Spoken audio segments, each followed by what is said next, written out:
that. Okay, I mean, it is a waste of money, which I think some of the corridor would waste the money 1, 2, 3, 4, 5. And after that, when we really go by the history, and I found that it makes sense because we have so many political tensions over the routes. Once this one's breaking, like for instance, I think actually I found the Russian-Mongolian economic corridor is quite making sense.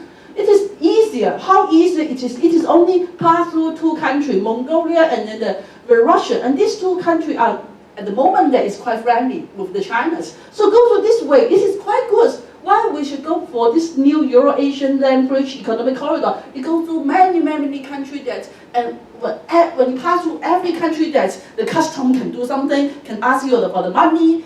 In Chinese saying that, I don't know what is in 买路钱，留下买路钱. So in terms of that, it is better. So why we should go to south? Why we should go to the India and Myanmar economic corridor? Why we don't go to our railway one? We found that it is important because from this way we don't need to go to this Singapore port, Malacca, because this is quite United States influence, and then we have this one. But having said that, it is not very safe because India and China is never a good friend. So what we can do is we can have a bridge going to China and Pakistan in case these routes are breaking. If this still breaking, that if Pakistan doesn't work, we don't need to go to Pakistan. We can go into the China and Central Asia. So it is all the options. So because what we think that for the 6th economic corridor, actually it is the corridor for the political corridor. In each time that China will be friendly or that country will be friendly with China. So we need to have this the backup plan. If you ask me which one is the quickest, is the best, I mean for me, be honest, I think this one is good. In terms of efficiency, the Neo-Euro-Asian land bridge economic corridor is the best. If ask me from economists, because in this area it is the shortest, it is a shortcut, and sometimes over this way they have many different countries. So the railway can be utilized by many countries and many people, but it is most politically sensitive corridor because it involves many countries. So sometimes the ideal solutions, it doesn't have the ideal operations. So it is the way that we try to get balance. So if you ask me whether all the economic corridor will make money, definitely no.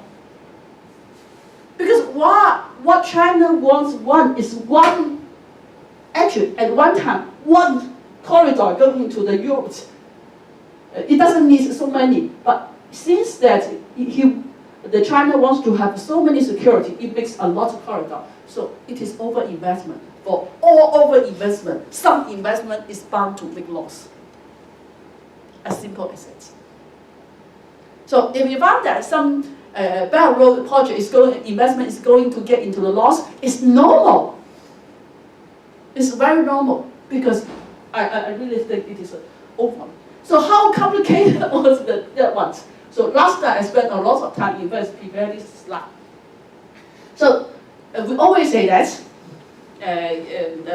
we have 60 countries. So last year when Trump, United States then come out, China decided that we need to expand the Belt and Road country list. So it is no longer 60 something, it becomes 80 something. So we can have all the names are here. So what they have Central Asia, the European country. You can see this is a long list, and we have Central Asia. We have even have Africa. And so what I see here, the lighting is not good. Central Asia, these 2 blocks is under the influence of European and Russians, and Middle East. Everyone wants to have his hand over there. So that's why it is very challenging. And in Southeast Asia, it's Japan, U.S., Japan, and China influence. And then in Southeast Asia, is U.S., China influence. Probably for Mongolians, we better have Russians. So and then for the Neo area that China at this time, Pacific region and South America. This is the United States regions. And then, okay, this is South Asia. I don't mark here. It's under South Asia. It's under India and the China influence. Probably this few countries that in Africa is China influence. So you can see that when China going into make investment over this region, each country that they are not, China is not the only influence over that. It need to compete with different countries for influence to do that.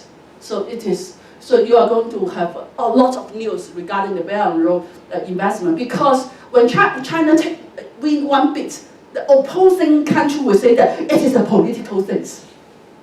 So when a country want to gossip you, is when a country want to gossip your country, there are many smart ways. When I want to gossip you, it is only a few influence, just the gossips is enough. So you can see that Belt and Road is never easy. It's never easy. So you are going to hear a lot of different stories. That's why when China proposed Belt and Road, they have a lot of the objective, which I don't want to go to the detail, and then because time limits, we will have more time to go through later.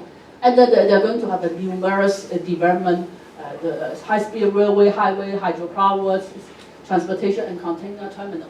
So this is one thing that China how to do it. So this is probably a bit small. That's why I asked. So this is the already.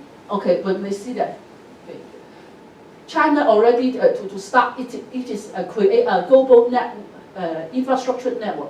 It comes to construction. Okay, this is the global infrastructure network. What they're trying to do is they have the railways, they have the ports, they have the pipeline. So this way, this tool is about transportation. So this is overland area. Remember zero. Port is splice routes, the same things. So in the new time that we have the pipeline, this energy is the new thing to add in this century. So honestly, when China want to do something that it doesn't need in the most easier way or lazy way is the approach is just use it. Let somebody to build it, I use it. So it is the simple as that. If I want to use it, I pay the fee. I don't want to use it, I quit. So it is nothing lost. So it is very happy for China not to engage. However, considering that China want to build a lot of a corridor, you see that okay, a relatively easier way, I mean, the more difficult way, other than the easy, more difficult to buy it because somebody already built it. So I just buy it. Buy something is very easy. Okay, just let's. I have a mobile phone. So easy to buy to use it. If I ask my parents to give me a mobile phone, which is the most easier way. But the time that when I have a job, my parents definitely won't buy me an iPhone. So I have to acquire it, to buy it. It's difficult. The thing is that the phone I'm looking for is not available at the market. I need to build it. I need to build a mobile phone. Do you think which one is the most difficult one? To build this phone. So China has already, in the past, used the way they want to avoid to use it or to acquire. So, but it happened that you can't use it, and this is not enough when you want to build it. It comes to the most challenging part. And when you try to build it, it comes to construction. So it's your expertise, and it means that we really need to go into that area. So what they do, I really like this one. This is the Renminbi signals. What they have the railway, highways, container terminal, and this plug is the energy. This is investment.